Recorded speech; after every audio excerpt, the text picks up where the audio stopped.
The Stanley Cup champ. I'm almost older than this, by the way. After winning their first 3 games to start the season, the 2-time defending Stanley Cup champs have struggled, losing 4 in a row. All those games have been on the road. They've been outscored 15-4 in those games. Ouch. That was even against Buffalo. The Bruins also won their first 3 games of the season, but after losing at Utah on Sunday night, they've also lost their last 4 games. Tough road trip. On a positive note, Pasta has scored 4 goals so far. Anybody else going to score for them? Not all October games are created equal. All eyes will be on Brad Marchand tonight. The 27th Boston Bruins captain in their franchise history, who won the Cup there in 2011, makes his return to TD Garden. As a Panther, joins us now. Sometimes these things just work out. It was exactly 16 years ago tonight that Brad Marchand made his NHL debut. And Brad, you played against every single NHL team except one. And tonight you go up against the Boston Bruins, your former beloved team and teammates. What's it going to feel like for you tonight? Yeah, it's pretty incredible that my first game was same date, 16 years ago. It's going to be different for sure. Coming to the rink tonight definitely feels a little different, and after so long in the league, that's a bit of a weird feeling. But I'm excited. I love playing in this building. I love playing in front of these fans, and a lot of great memories here. So I'm excited to play in here again. Marshy, it's Osh. Welcome back to Boston. Hey, good looking. I played in one of these games when I went back to return to St. Louis. Your return's obviously a lot bigger than mine was. I wouldn't say that. What do you think your emotions are going to be like when you see that video tribute on the Jumbotron? Yeah, it's going to be tough for sure. I haven't thought a ton about it until today, or the last couple of days, I guess I should say. And it'll definitely be tough. I'm one of those guys that I don't think about a whole lot of things until they're right in front of me. I try to avoid them.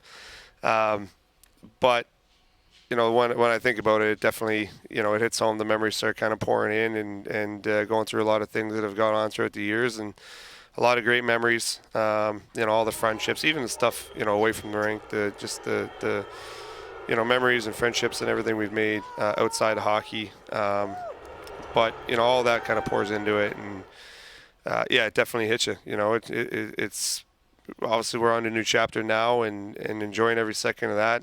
It's still very blessed to be in this incredible organization, but it's a chapter that we loved and we had incredible memories and grew a life with. So it all kind of just comes pouring back. Brad, I'm dying to ask you about if you have any regrets about the way the whole thing went down. And then part of me said, hey, just won a Stanley Cup with a new team. He's 37, got a 6-year contract. But I'll ask you anyway. Any regrets about the way everything went down leaving Boston? You're the first person to ask me that. Yeah. I think, which is kind of crazy. It's funny you say that because I today was actually probably the first time I ever thought about, if things were different, and I don't think I could say that I regret it. It worked out incredibly well. I mean, we play the game because we're competitors and we want to win, and the whole reason that we do everything we do to try to get better and improve and become the best version of ourselves because we're chasing a Stanley Cup. So I don't think I could ever sit here and say that I regret how things played out. I think they played out exactly how they were, for me to win another cup. And I'm very, very grateful for the way that things played out. It could have played a lot different the way that, coming down here, and could have had a much different experience, but I had some of the best months of my life. Some of the most fun I've ever had playing hockey, and got to make incredible friendships and relationships and build incredible bonds and win a cup. So, do I wish that, at times, I guess I would say that I think if we went back, I think both sides would have done things differently.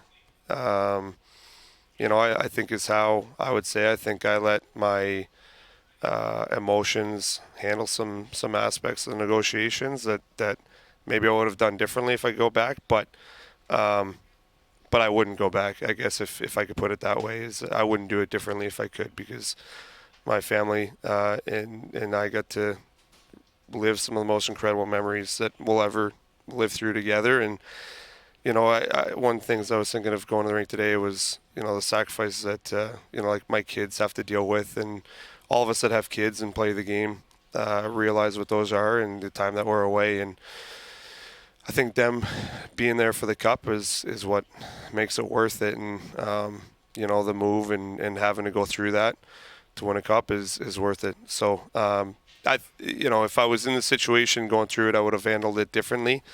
But I'm happy with how it played out for sure. Hey, Brad, it's Mess. Well, you are a winner and you are a competitor, so congratulations on everything. Fast forwarding now with Barkov out of the lineup and Tkachuk out of the lineup, how has your leadership changed inside that locker room this year? Even like with Chucky, Chucky's a very vocal guy in the room, and Barkey leads by example all the time in the room on the ice. Not much of a talker, but even like Kulikov being out, he's a huge talker.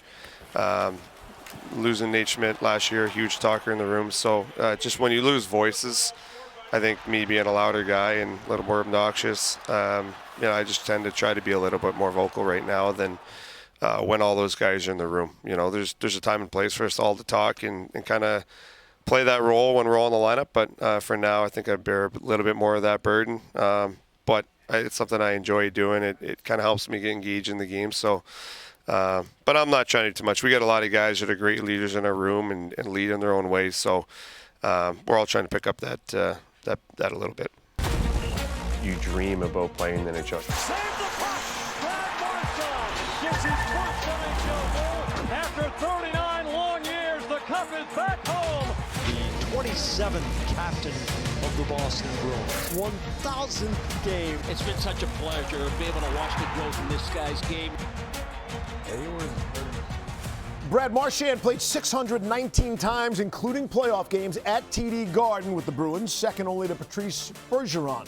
He's the Bruins' all-time leader, shorthanded goals, overtime goals, top 5 in points. Mike Monaco, who'll call the game tonight, had a chance to sit down with Bad Brad yesterday after practice, talk about the emotions of his return to Boston. A chance for his first NHL goal. Marchand dekes and scores! Brad Marchand, his 400th goal. Grab that puck! When you think back on all the time here, what sticks out to you the most? The focus on excellence, it just drives you to be someone completely different than who I was, and walking in here and I thought I knew everything, and you learn pretty quick that there's so much more to it. Just the people in the organization are incredible, and so many unbelievable memories. Speaking of memories, what was your favorite in Boston? It's hard to beat winning. I don't think anything will ever beat winning the cup. After 39 long years, the Bruins are 2011 Stanley Cup champions. I just remember the support that our city gave us and kind of how we bonded through that, and it was pretty incredible. And especially as a young guy, I was blown away. I was in awe of the whole thing. Right circle, it's fired. They score! He did it again, the captain. I left everything I possibly had on the ice, and for this team. Try to wear my heart on my sleeve every day and let everyone know how proud I was to be part of this team and organization. And I still feel that way. Breaking news on NHL trade deadline day. Emily Kaplan reporting that Bruins captain Brad Marchand was dealt to the defending champion Florida Panthers. We had tried to get a deal done throughout the year, and it just didn't come together. But then, when it's official, we were kind of crushed, and we built a life and a family in this town, and we loved it. But at the same time, I was excited to chase the cup. It was tough because I did hate a lot of guys in that team, and I walked in the room even the first day I got there. Ekblad came up to me and kind of shook my hand. He's like, "I'm gonna need a couple days before we talk," and he just walked away. Let's rain down! The Florida Panthers are back-to-back Stanley Cup champions! 14 years go in between, so you lift the cup. What emotions do you think you were feeling in that moment? It was such an incredible feeling, and I tried to hold on to the cup a little bit longer this time than last time. I think I did a quick loop the first time. I tried to savor it a little bit. now going through with the family, and my kids are old enough to understand how important it is and you know what it meant to me, and being able to celebrate, you know, through their eyes and having them be part of it is pretty special.